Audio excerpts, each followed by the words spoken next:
right, with me now to discuss this and many other issues, Democratic Congressman from Illinois, Mike Quigley. He sits on the House Appropriations and Intelligence Committees. First, the top Army officer in Europe, General Chris Donahue, retiring earlier than expected. He's the sixth Army 3- or 4-star officer to announce early retirement in the last year and a half.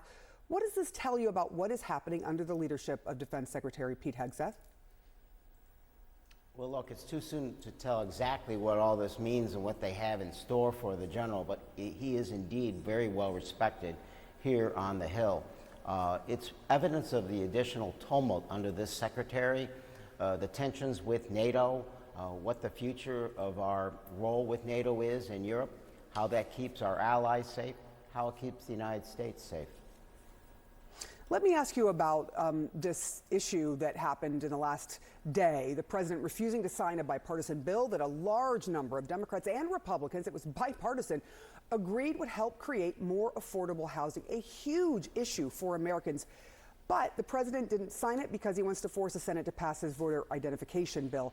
Do you get the sense that he would veto this bill, or do you fully believe this bill is going to become law without him? Look, I think this is a president who's being very petty at a time.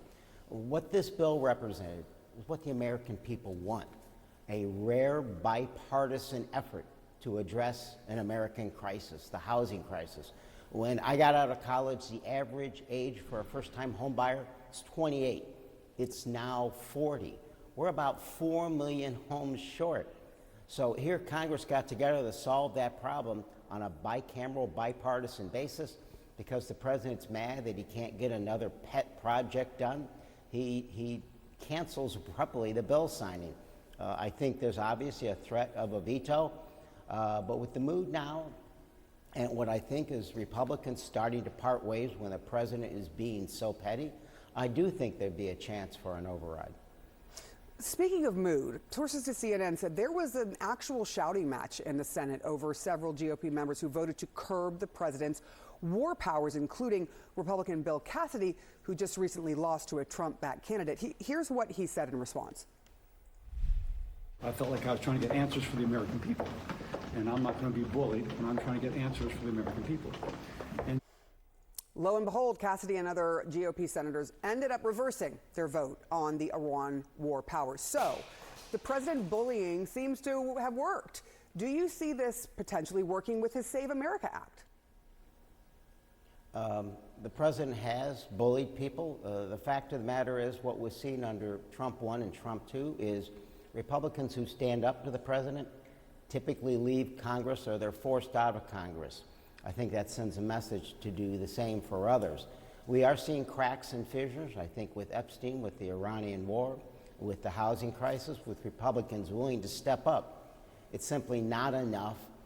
And not strong enough, because I think the American people are tired of what the president is doing with the costs that are involved, with inflation, with the war in Iran, and with the failure to solve crises like the housing crisis.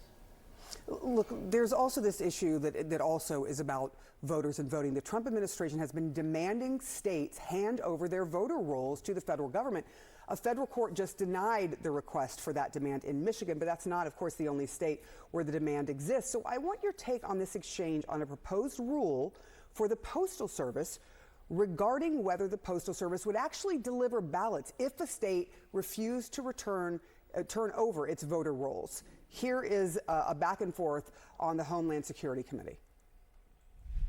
Yes or no, if a state refuses to turn their absentee voter list over to the federal government, will the Postal Service still mail their ballots under this proposal route? Under our proposed regulation, no. What do you think of that? Yeah, look, this is the president recognizing he's going to get creamed in the midterms, turning to whatever effort he can to suppress votes. The SAFE Act that he's bullying Congress to pass is extraordinary effort on his side to suppress voting. When you don't allow mail voting, you're really hurting the elderly voters. You're really hurting people in rural communities. Now, the SAFE Act goes beyond that to make it far more difficult for women to vote. This is just part of the effort for the president. He can't win fairly, so he's doing whatever he can to change the rules of the game, to rig the game in effect. Congressman Mike Quigley, thank you so much for coming on. Appreciate it.